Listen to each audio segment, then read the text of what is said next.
성경 말씀 누가복음 9장 10절에서 17절까지 한 절씩 교독하겠습니다.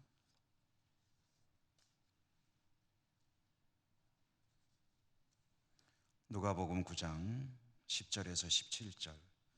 사도들이 돌아와 자기들이 행한 모든 것을 예수께 여쭈니 데리시고 따로 벳세다라는 고을로 떠나가셨으나 우리가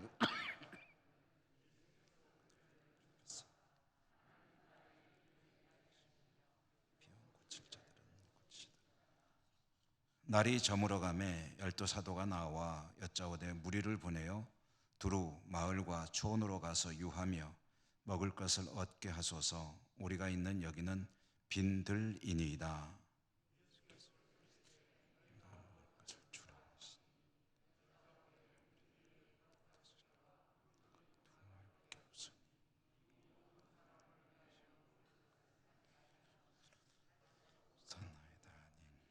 이는 남자가 한 5,000명 되밀어라.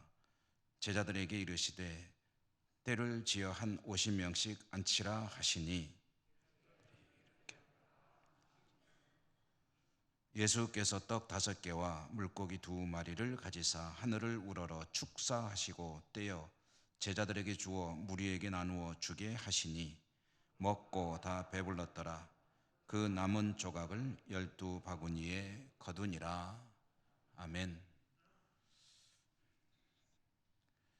오늘도 주님 은혜가 여러분과 함께 하시기를 기원합니다. 이제 신약 성경 읽기 29번째로 오늘 누가복음 말씀 9장의 말씀을 읽었는데요. 예수님의 이제 신약 성경의 앞부분이니까 예수님 이야기를 우리가 읽어 나가고 있죠. 여러 차례 제가 반복해서 말씀드리는 것은 우리 이 성도님들께서 제가 쭉 진행하는 어떤 이 내용들의 큰 그림, 큰 줄거리를 좀 이렇게 넣어두시고 이 말씀이 지금 어느 지점에 해당하는가 하는 것을 기억하시며 함께 성경을 읽어나가기를 바라는 마음으로 이제 줄거리라든가 전체적인 어떤 큰 틀을 자주 이야기합니다. 그래서 지난 수요일에는 이제 예수님의 생애를 크게 세 덩어리로 나눌 수 있다는 말씀도 드렸죠. 그래서 우리는 지금은 이제 예수님께서 초반부입니다. 아직도 초반부입니다. 그래서 태어나시고 그리고 성장하시고 그 다음에 갈릴리를 중심으로 일을 하시는 이야기를 읽어나가고 있습니다. 근데 그것이 이제 9장, 누가복음을 기준으로 보면 9장까지의 이야기인데요. 9장 이제 마지막 부분에 가면은 예수님께서 이제 갈릴리 사역을 어느 정도 매듭을 지으시고 십자가에 죽으시기 위해서 이제 예루살렘으로 이제 떠나시는 이야기가 시작이 됩니다. 그때부터는 이제 소위 말하는 길 위에서 일어난 일들, 거기서 일어난 사건, 그 다음에 거기서 주어지는 교훈들, 이런 이야기들을 쭉 이제 우리가 따라가면서 읽을 겁니다. 그리고 이제 예루살렘에 도착하시면 예루살렘에 도착해서 있었던 일들, 그리고 이제 제자들과 만나 함께 식사하시고 그 다음에 십자가에 죽으시고 하는 이야기들을 이제 세 번째 덩어리로 읽게 될 것입니다. 그래서 오늘 우리가 읽는 이 9장의 말씀은 말하자면은 예수님께서 이제 서서히 제자들과의 이별을 준비하시는 이야기입니다. 주님께서 제자들과 이별을 하시게 되면은 제자들은 소위 말하는 이제 홀로 서기를 해야 되거든요. 그동안에는 주님을 따라다니면서 구경꾼 노릇만 해도 됐습니다. 이제 보고 배우는 거죠. 그리고 아무것도 하지 못했습니다. 그런데 이제 조금씩 주님이 하시던 일을 이제 주님은 제자들에게 알게 모르게 이제 넘겨주시는 거예요. 그게 이제 지난 수요일에 우리가 봤던 전도 여행을 떠나는데 병 고치는 권위도 주시고 능력도 주시고 그리고 이제 주님 없이 가서 복음을 전하는 하나님 나라 일을 하는 훈련을 이제 시키는 거죠. 그런데 그때 갈 때 아무것도 가지고 가지 말라 한 것은 이제 전적으로 주님을 의지하면서 앞으로 맡겨진 사명을 감당해야 된다 하는 그것이 이제 몸에 배도록 이제 그런 명령을 하신 것입니다. 이 9장 말씀은 이제 점점 이제 제자들을 이제 이 사역의 중심으로 끌어들이는 그런 주님의 의도가 드러나는 이야기들인데요. 오늘 우리가 읽은 말씀 9장 10절 첫 부분에 보면 그 전도여행을 떠나보냈던 제자들이 돌아왔다는 거죠. 돌아와서 자기들이 이제 있었던 일들을 이제 주님에게 보고하는 것으로 이 단락이 시작이 됩니다. 그런데 여기서 보면 10절 말씀을 여러분 같이 보셨잖아요. 보면은 사도들이 돌아와 그랬습니다. 제자들이 돌아와 그러지 않고 사도들이 돌아와. 이제 이 제자들을 사도라고 부르는 이것, 특별히 이제 누가복음과 사도행전으로 이어지는 사도 누가가 지은 이 책에서 가지고 있는 특징 중에 하나인데요. 제자들을 사도라고 부르는 것을 좋아합니다. 이 사도라는 이름, 성경에서 사도라고 불리우는 이 이름은 가지는 특별한 의미가 있습니다. 이게 글자 그대로 뜻풀이를 해보면 사도라는 이 말은 어떤 임무를 띠고 이제 보내어진 사람이라는 뜻입니다. 그러니까 이제 그냥 어디를 뭐 놀러 가는 것도 아니고 구경하러 가는 것도 아니고 어쩌다 가는 것도 아니고 그곳에 가서 뭔가 해야 될 일이 있는 거예요. 그 일에 대해서 임무를 부여받고 그곳으로 보내어진 사람, 파송받은 사람, 이런 뜻을 가지고 있는 단어가 이 사도라는 단어가 가지고 있는 속뜻입니다. 그러니까 예수님의 제자인 사도 12명의 사도들은 예수님으로부터 이제 받는 사명이 뭐겠습니까? 땅 끝까지 이르러 복음의 증거자가 돼야 된다, 증인이 돼야 된다 하는 것, 그 사명을 가지고 이제 파송받은 사람들이고, 이제 누가복음에서는 이 사람들을 조금 일찍 사도라고 부르고 있다 하는 것을 알 수가 있습니다. 그러니까 제자들은 이제 사도다라고 불리우는 것은 단순한 훈련생. 이제 여러분 보통 이제 제자라고 할 때 쓰이는 용어는 그건 훈련생이라는 뜻입니다. 훈련받는 사람, 생도. 그런데 이제 생도와 사도는 다르죠. 생도는 지금 훈련병이고, 사도는 이제 자기 부대로 배치받은 사람, 굳이 군인으로 비유하자면 그런 정도의 차이는 있을 수 있겠는데요. 제자들은 이제는 그냥 주님을 따라만 다니면 되는 것이 아니라 자기들이 해야 될 일을 할 수 있는 그런 사람으로 조금씩 이제 자리를 잡아가야 됩니다. 우리 신앙생활도 그렇잖아요. 언제까지나 그렇게 어린아이와 같은 신앙으로 있을 수만은 없지 않느냐. 언제부터는 어느 정도 연륜이 되고 어느 정도 신앙생활에 교회에서 이제 성경 공부도 하거나 어떤 일종의 훈련을 받으면, 그러면 자기에게 주어진 뭔가 사명을 감당할 수 있는 그런 사람으로 성장해 가야 되죠. 근데 그런 게 없이 그냥 성장이 멈춰 있는 그런 성도라고 한다면 그건 조금 곤란하지 않느냐. 계속 성장해 가야 된다. 이 사도라는 이 말이 가지고 있는 뜻은 그런 것입니다. 그렇게 제자들이 돌아와 가지고요, 자기들이 행한 모든 것을 예수께 여쭈니라는 것은 보고했다는 거죠. 보고했고, 그런 제자들을, 사도들을 데리시고 예수님께서 따로 벳세다라는 고을로 떠나가셨다라고 합니다. 벳세다, 주님께서 이제 주로 일하신 데가 어디라고 그랬습니까? 지금쯤은 이제 이 이름은 이제 최소한도 알고 계셔야죠. 가버나움이죠. 가버나움인데 벳세다라는 곳으로 주님이 가셨다라는 것. 주님께서 벳세다로 가시는데 많은 무리가 또 주님을 따라왔다라는 것입니다. 우리가 읽는 누가복음에는 이제 주님께서 벳세다로 가실 때 어떻게 갔다는 이야기가 없는데, 마태복음이나 마가복음에 보면은 주님께서 배를 타고 가셨다라고 되어 있습니다. 그러니까 누가복음에 일부러 그걸 안 썼기 때문에 배를 타고 간 거 아니다라고 말할 수는 없죠. 그래서 가버나움에서 벳세다로 가는데 배를 타고 제자들과 함께 주님이 이동하셨고 많은 무리가 주님을 따라갔다라는 이야기입니다. 그러면 주님께서 가버나움에서 벳세다로 가실 때 배를 타고 가셨는데 많은 군중들이 주님을 따라갔다고 한다면 군중들은 어떻게 따라갔을까요? 군중들도 배 타고 따라갔을까요? 수영해서 따라갔을까요? 뗏목 타고 갔을까요? 이제 이런 내용들을 좀 알려면 가끔 이제 이 지도를 제가 여러분에게 보여드리는 이유가 그래서 보여드리는 겁니다. 성경 속의 이야기들을 좀 우리가 좀 실감나게 그 상황을 잘 이해하려면 그림이나 이런 지도의 도움을 좀 받을 필요가 있습니다. 그래서 오늘도 여러분과 함께 이 지도를 잠깐 보도록 하겠습니다.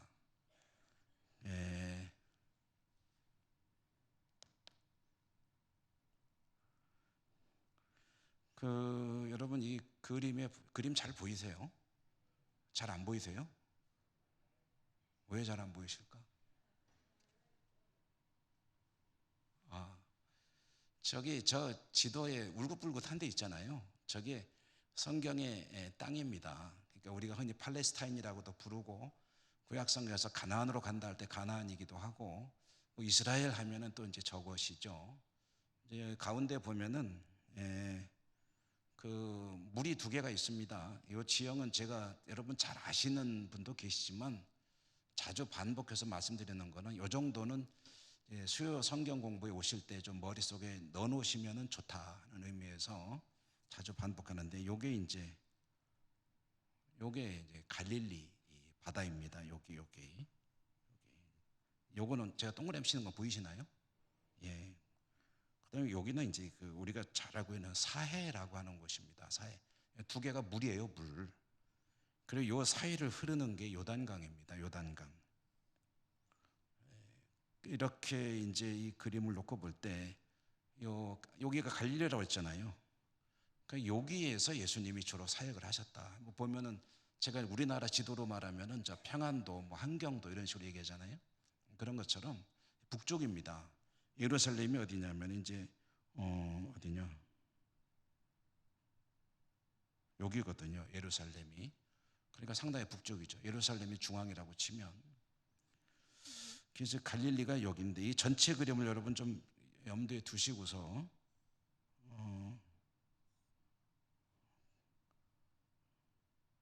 여러분에게 이 그림을 좀 이렇게 하면 조금 더 잘 보이죠? 여기 이제 갈릴리를 좀 확대한 그림입니다. 여기가 이제 갈릴리고 그리고 예수님은 요 중심으로 이제 일을 하셨다는 건데 가버나움이 어디냐면 여기입니다. 여기. 요쪽 잘 안 보이실 테니까 조금 큰 거로 해서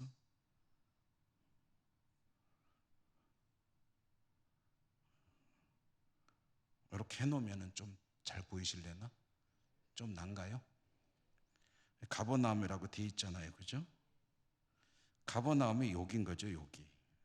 그러니까 이 갈릴리 호수로 보면은 이제 북서쪽에서 북쪽에 가까운 여기에 가버나움이라고 하는 도시가 있는데 예수님의 최근에 우리가 조금 읽어온 그 지역을 좀 그림으로 보면은 가버나움에서 풍랑을 뚫고 가신 데가 어디죠? 거라사가 어디냐면은 여기입니다. 여기. 그러니까 배 타고 이리 건너간 거죠. 배 타고 이리 가셨습니다. 여기서 그 군대 귀신 들린 사람, 그 사람 고치고 다시 돌아오셨죠. 돌아오셔서 여기에서 기다리던 두 사람 누구였죠? 야이로 회당장 야이로 딸을 살려내시고 그 다음에 12해 혈루증 앓던 사람 고친 데가 여기입니다. 그리고 이제 제자들을 파송하셨습니다. 제자들이 돌아왔죠. 자기들이 다니면서 있었던 일을 보고를 했더니 오늘 성경에 보니까 제자들 데리고 어디로 갔다고요? 벳세다라는 곳으로 갔다. 벳세다가 어디예요? 여기입니다. 벳세다 평원이라고 되어 있죠. 그럼 여기서 여기까지 거리가 얼마나 되냐면 한 5km 정도 됩니다. 5km. 5km. 그럼 여기서 이리 가면은 어떻게 가는 게 편할까요? 요즘 차 없다고 치고 걸어가는 게 편할까요? 배 타고 가는 게 편할까요? 뭐 잘 모르겠습니다만 어쨌든 주님께서 여기서 배를 타고 이리 가셨다는 거예요. 그럼 사람들은 배 타고 쫓아갔을까요? 어떻게 쫓아갔을까요? 물가로 쭉 따라가는 거예요. 이제 물가로. 배가 여기서 이렇게 쭉 가면은 배 가는 거 보고 사람들은 이제 군중들이죠. 군중들이 배가 저리 간다 이렇게 쭉 따라와서 여기로 갔다 하는 거죠. 그러니까 그 상황을 여러분 뇌리 속에 한번 넣어보시면 좋을 것 같습니다. 이 그림 하나만 잠깐 더 보죠. 이거는 이제 좀 입체로 볼 수 있는 지도 그림입니다. 그래서 갈릴리 호수가 이제 이렇게 푹 들어간 분지잖아요. 분지가 있고 그러면은 여기가 가버나움, 글씨가 좀 잘 안 보이실 테니까 여기가 가버나움, 그러면 벳세다 하면은 여기서 이렇게 걸어가면 되는데, 그런데 주님이 배를 타고 가셨다. 그럼 사람들은 배 저기 간다 하면서 쭉 따라갔겠죠. 이런 상황인데 지도를 보신 김에 하나만 말씀드리죠. 가버나움에 세관이 있었다 그러죠. 여러분, 세관은 어디에 있습니까? 세관은 주로 국경에 있잖아요. 다른 나라에서 우리나라로 들어오거나 할 때 국경을 경계선을 지날 때 세관이 있는데, 가버나움에 세관이 있는 이유는 여기가 경계입니다. 그래서 이쪽 동네하고 이쪽 동네를 다스리는 사람이 다릅니다. 여기는 헤롯 안티파스가 다스려, 헤롯의 아들 중에. 여기는 헤롯 빌립, 서로 통치자가 다르기 때문에 여기는 세관이 있었습니다. 그래서 여기서 여기로 가려면 세금 내고 가야 돼요. 그냥 가면 안 됩니다.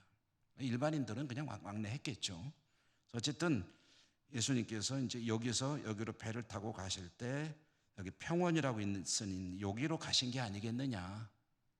그럴 때 사람들은 이렇게 쭉 따라서 여기로 왔다 하는 이런 그림을 여러분 이제 전체적인 어떤 이 갈릴리의 지형으로 이해를 하시고 성경을 읽으면은 상황을 좀 아는데 많이 도움이 될 것입니다.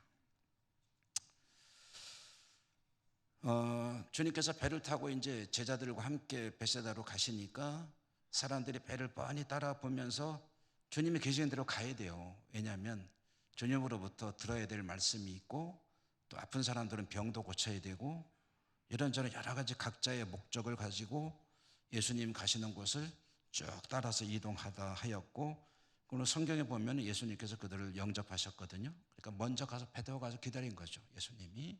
주님께서 배 타고 벳세다에 도착하셔서 내리셔가지고 거기서 자기를 향해, 자신을 향해 몰려오는 수많은 군중들을 맞이하셨더라. 그게 벳세다라는 곳에서 이제 벌어지는 일입니다. 여러분, 우리는 이런 모습도 한번 연상해 보는 것이 좋겠어요. 배를 타고 벳세다로 가시는 주님께서 보니까 수많은 사람들이 배를 바라보면서 계속 따라오고 있는 그 모습, 주님의 마음이 어땠을까 하는 거죠. 주님의 마음이 그들을 보시면서 불쌍히 여기는 마음을 가지시지 않았겠느냐. 긍휼히 여기는 마음. 성경에 여러 차례 등장하는 단어가 있는데 그게 불쌍히 여겼다는 단어입니다. 그게 12번인가 나오는데 지금 정확하게 기억은 안 나요. 같은 단어가. 그게 주로 언제 쓰이냐면은 누군가를 보고 불쌍히 여기는 마음이 들었다. 예를 들어 사마리아 사람이 길을 가다가 강도 만나 죽어가는 사람 보니까 어땠다? 불쌍한 마음이 들었다. 그래서 원수지만은 그를 살려주었다 하는 이야기. 주님이 수많은 무리들이 자신을, 배 타고 가는 자신을 따라 막 육지에서 뛰어서 쫓아오는 것을 보고 불쌍한 마음이 드셨다. 그래서 그들을 벳세다가 내려가지고 다 영접하였다. 영접하시고 벳세다에 주님을 따라온 그들을 향해서 주님께서 하신 일이 뭔가요? 주님께서 하신 일은 크게는 두 가지고 조금 더 나누면 세 가지입니다. 하나는 병자를 고치는 거죠. 아픈 사람들이 나오시면은 주님은 고쳐주시는 거죠. 또 한 가지는 하나님의 말씀을 가르치고 그리고 천국 복음을 선포하시고, 이 두 개를 하나로 묶으면은 복음을 가르치시는 거고, 조금 세고 나면은 말씀을 가르치기도 하시고 복음을 선포하기도 하시고, 두 가지. 그래서 세 가지로 보통 나누기도 하는데요. 벳세다의 주님과 군중들이 도착한 시간이 몇 시인지는 알 수 없습니다.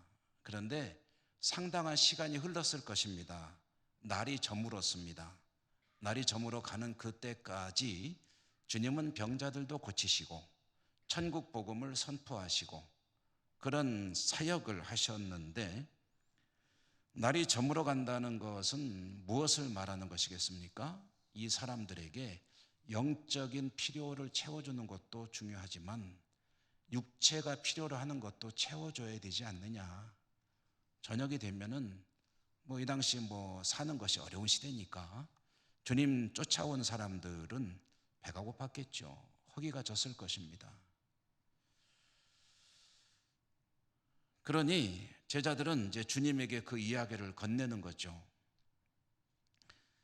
선생님, 날이 저물어 갑니다. 선생님도 치장하실 거고, 그건 이제 속에 담고 있는 뜻이죠. 우리도 배고프고 또 담고 있는 것이죠. 근데 그 얘기보다는 제자들을 뭐라 그랬어요? 저 사람들을 보내가지고 식사 문제를 해결하도록 하시지요 라고 일종의 건의를 한 겁니다. 사람들을 돌려보내 식사를 하도록 해야 하지 않느냐라는 제자들의 말은 상당히 합리적이고 당연한 이야기죠. 왜냐하면 지금 이 주님과 제자들과 군중들이 있는 이곳은 음식을 구할 수가 없는 곳입니다. 그들이 도착한 그곳을 보통 빈들이라고 많이 표현을 하는데요. 빈들이라는 말은 음식을 구할 곳이 없다는 이야기죠. 식사 시간은 지났습니다. 음식을 구할 곳은 없습니다. 여기선 해결이 안 됩니다. 그러니 돌려보내시죠. 각자 그래서 이제 밥도 좀 먹어야 되지 않겠습니까? 라는 이야기입니다. 너무나도 당연한 이야기인데 그 이야기를 들은 주님께서 하시는 말씀이 중요합니다. 제자들에게 말할 때 주님께서 대답하시기를 뭐라고 하셨냐면은 13절에 보니까 예수께서 이르시되 너희가 먹을 것을 주라. 너희가 먹을 것을 주라. 먹을 것이 필요한 것은 당연하죠. 인정합니다. 저들에게 먹을 것이 공급되어야 됩니다. 스스로 해결할 능력이 없습니다. 그런데 이 문제를 주님께서 누가 해결하라고 말씀하시냐면은 너희가 해라. 너희가. 여러분, 여기에 어떤 의미가 들었냐면요, 9장을 우리가 읽어나가면서 점점 주님은 제자들에게 이것저것을 하나씩 하나씩 떠맡기기 시작한다고 했잖아요. 그게 바로 이 너희가 주어라라는 이 말씀 속에도 들어있습니다. 말씀드렸지만 제자들은 이제 따라다니면서 그저 시키는 거나 하고 구경만 하다가 야 신기하네 그래가면서 감탄만 하는 시기는 지나가고 있습니다. 이제는 구경꾼이 아닙니다. 야 정말 대단하네 라고 감탄만 하고 있을 때는 지난 겁니다. 이제 주님께서 하시는 일의 일부를 자신들도 해야 됩니다. 그것을 위해서 주님은 능력과 권위를 주셨다고 그랬어요. 병 고치는 능력도 주시고 권위도 주셨다. 천국 복음을 선포하도록 그들을 보내셨다. 주님이 지금까지 하시던 거거든요. 제자들은 따라다니면서 구경만 했거든요. 이제는 앞으로 그 일을 해야 되는 거예요. 그리고 지금 이 밥 먹는 문제가 제기됐을 때 주님은 말씀하셨죠. 너희가 줘라.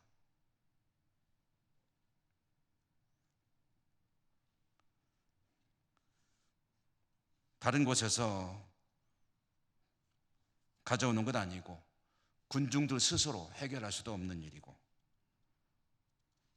너희들이 그들의 문제를 해결해 주어라.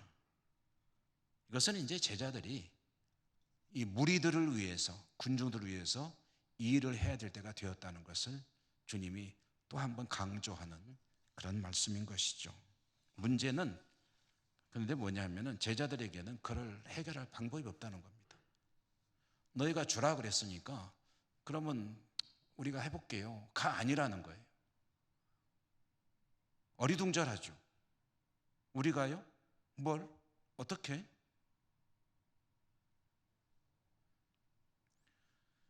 누가복음에 보면 그들이 사용할 수 있는 음식이 소개가 되고 있죠. 이것은 뭐 다른 복음서라고 조금씩 차이가 있는데, 어디는 어떤 아이가 가지고 온 도시락 하나가 있었다 이런 얘기도 있고, 그런데 누가복음에서는 그들이 어찌했든 동원할 수 있는 음식이 이 오병이어 떡 5개와 물고기 2마리가 전부였다라는 것을 아주 명료하게 밝히고 있죠. 떡 5개와 물고기 2마리, 그런데 남자만 5,000명이니까 여자와 아이들은 카운트 안 했는데 남녀 비율을 얼마로 봐야 될까요? 뭐 오늘날에는 교회를 중심으로 보면 여성들이 많죠. 그런데 이 당시에도 여성들이 많았을지 그건 잘 모릅니다. 알 수 없습니다. 근데 그냥 편하게 1대1로 보죠. 어린이까지 포함해서. 그러면은 한 10,000명. 자, 음식을 어떻게 군중들로 하여금 먹게 할 것이냐? 불가능합니다. 돈이 없습니다. 돈이 있다 해도 살 데도 없습니다. 그러니까 이것은 근본적으로 해결이 안 되죠. 1만 명의 사람들을 먹여야 됩니다. 뭐 내일 아니라고 별로 관심도 없으신데, 여러분 1만 명 먹이는 게 보통 일입니까? 요즘 우리 교회 주일날 우리 권사님들, 여전도 회원들이 참 땀 흘려가면서 식사할 때 보통 몇 명분 하시나요? 300명? 300명분 하시는데 그까짓 아무것도 아닙니까? 힘드시죠? 토요일날 나와서 준비도 해야 되고, 예배 드리다가 또 그냥 후다다닥 내려가 가지고 여름에는 그 덥고 그런 데서 비지땀 흘려가면서, 여러분 밥 먹는 저희들은 정말 하나님께 감사하고, 그 다음에 우리 여전도 회원들에게 정말 고마운 마음을 가지고 먹어야 됩니다. 수고 너무 많이 하십니다. 근데 300명, 노예 같은 행사하면 보통 몇 명분 하죠? 한 500명분 하죠. 그렇죠? 뭐 남의 나라 얘기 듣는 것처럼 그렇게 하세요. 우리 권사님도 하시는 거잖아요.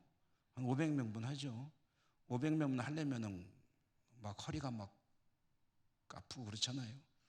근데 500명분이 아니라 1만 명분의 음식을 장만해야 된다. 이것은 방법 여하를 막론하고 이 장소가 어디냐를 막론하고, 이것은 미션 임파서블입니다. 불가능한, 할 수가 없는 일이에요. 불가능한 미션, 사명이라는 거죠. 근데 주님이 그걸 모르기 때문에 야, 니들이 좀 해결해 줘라라고 하셨을까요?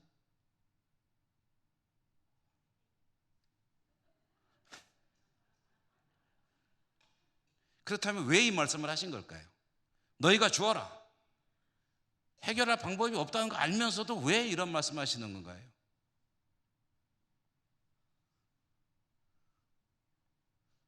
주님이 해결할 거기 때문에 말씀하시는 거죠.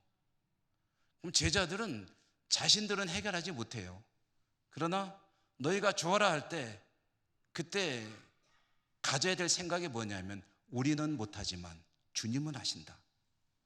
이 생각을 가지는 거죠. 지금 뭐라고 그랬습니까? 이 9장에서 계속 강조되는 게 뭐라고요?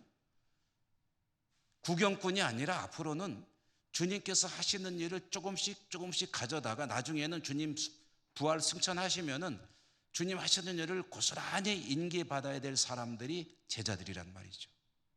그 사명을 띠고 보내지는 사람들이기 때문에 사도라는 거죠. 그러므로 그들은 이제 소위 우리들이 흔히 말하는 주인의식을 가져야 됩니다.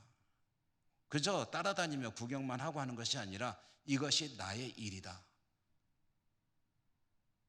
여러분, 교회는 하나님의 일이지만 누가 할 것이냐 할 때 내가 헌신하고 내가 감당해야 될 몫이다라고 생각하고 할 수 없는 것을 주님을 의지하며 해나가는 사람들에 의해서 교회는 사명을 감당해 나가는 겁니다.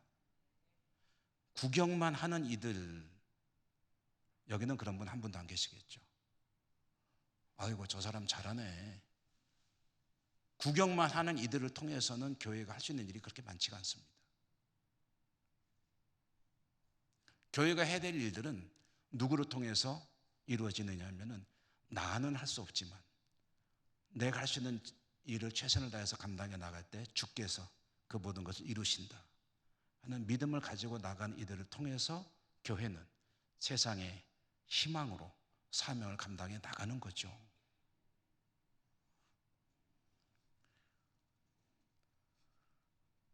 제자들은 또다시 한번 강조를 받는 겁니다. 나는 할 수 없지만 그러나 주님을 전적으로 의지해서 이 사명을 감당해 나간다면, 주께서 명령하시는 일을 해 나간다면 놀라운 일이 벌어진다. 이것을 이제 벳세다 빈들에서 제자들은 또 한 번 경험하게 될 것입니다. 그리고 이런 일들을 통해서 주님의 일들을 조금씩 감당할 수 있는 그런 경험과 능력이 축적이 될 것이고, 이제는 어느 시점에 이르면 주님이 계시지 않아도 주님께서 기대하시는 그 일들을 해나갈 수 있게 되겠죠.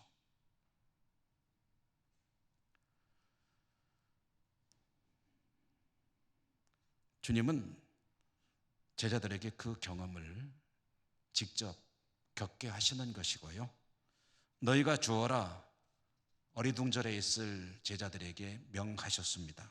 오늘 14절 말씀에 보니까 제자들에게 이르시되 때를 지어 한 50명씩 앉히라 하셨다는 거죠. 50명씩 앉혀라. 혹시 여러분 그런 생각 해보신 적 있으십니까? 왜 50명씩 앉히셨을까? 저는 이런 분들을 대단히 환영합니다. 성경을 읽을 때 그냥 생각 없이 읽지 마시고 왜 50명씩 앉혔을까? 40명 앉히면 안 되는 건가? 30명 안 되나? 자기들 좋아하는 사람들끼리 그룹 지어서 앉으라 그러면 안 되나? 왜 50명씩 앉혔을까요?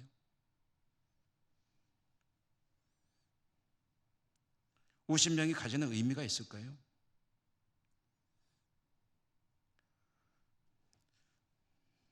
이런 의문들을 가져보는 것이 좋고요.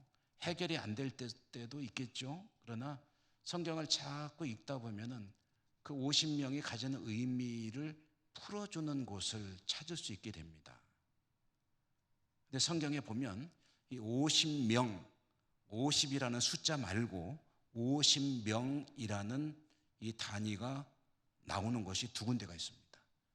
하나는 신약 성경에서 여기 오병이어 현장에서 50명씩 앉혀라 라는 이야기가 나오고요.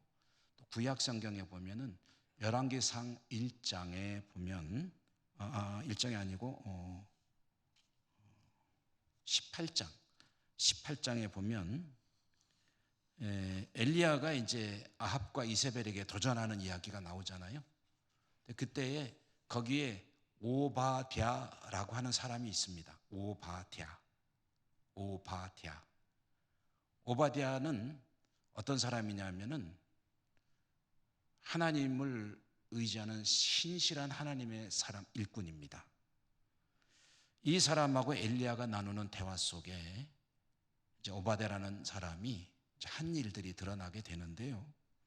이 오바댜는 아합의 왕비인 이세벨이 여호와의 선지자들을 다 제거할 때, 다 죽여가지고 말하자면 씨를 말릴 때, 요즘으로 친다면 교회를 핍박해서 교회를 이 땅에서 다 없애 박멸하겠다고 정권이 탄압을 하고 있을 그때에 오바댜는 여호와의 선지자 100명을 동굴에 숨겨주고 먹을 것을 공급했다라는 이야기가 나옵니다. 근데 동굴에 100명을 숨기는데 50명씩 숨겼다라는 라는 이야기가 나오거든요.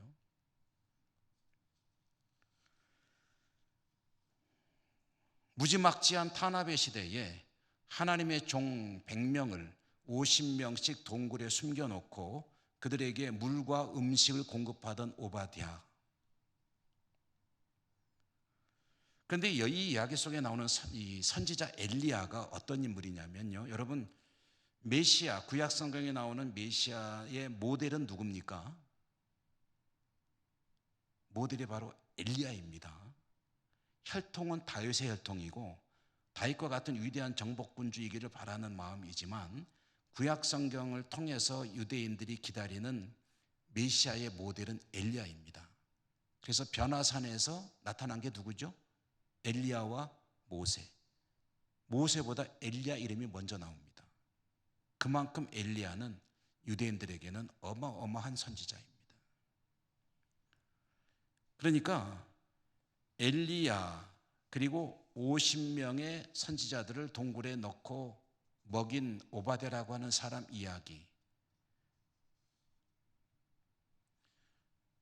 이세벨의 시대에 오바댜를 통해서 굴에 숨어서 음식을 공급받는 것처럼 로마가 지배하던 시대에 주님은 모인 군중들을 먹여 살리시는데 50명씩 앉혀라 라는 것은 그 장면을 연상하게 하는 이야기다, 그런 것입니다.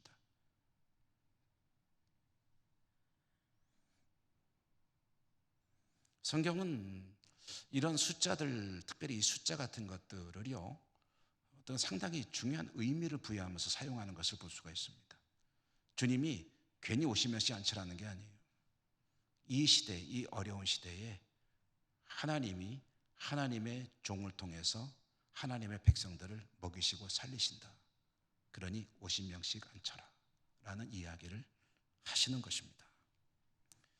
이렇게 먹이고 보니까 17절, 오늘 읽은 마지막 절에 보면은 먹고 다 배불렀다라고 하죠.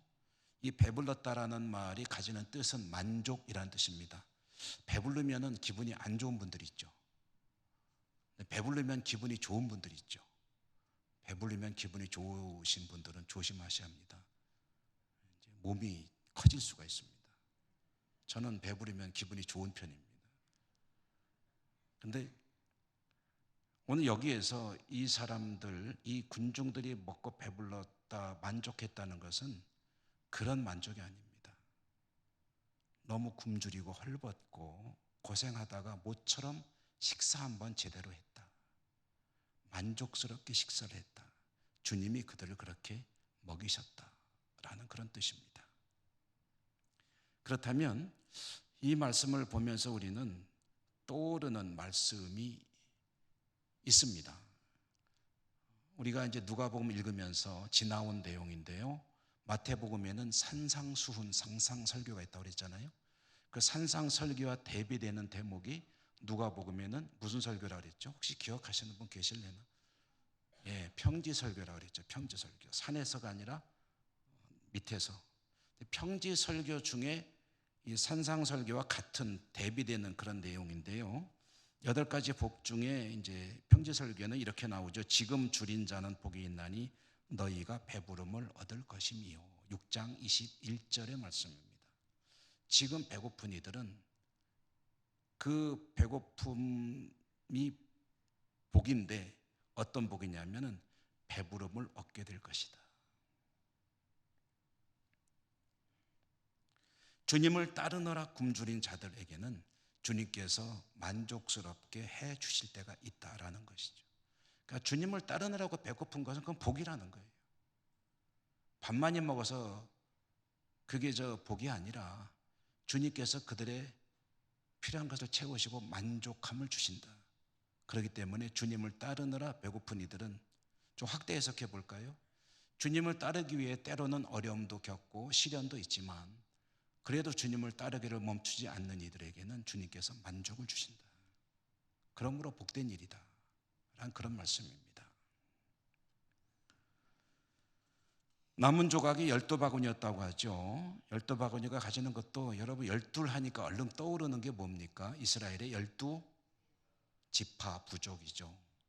남은 바구니 12바구니였다는 것은 거기 있는 사람들이 다 만족스럽게 먹고 12바구니, 곧 주님을 현재 따르는 분들 아니라 앞으로 누구든지 주님을 따를 이들에게 만족함이 주어질 것이다 라는 것을 암시하는 그런 대목입니다.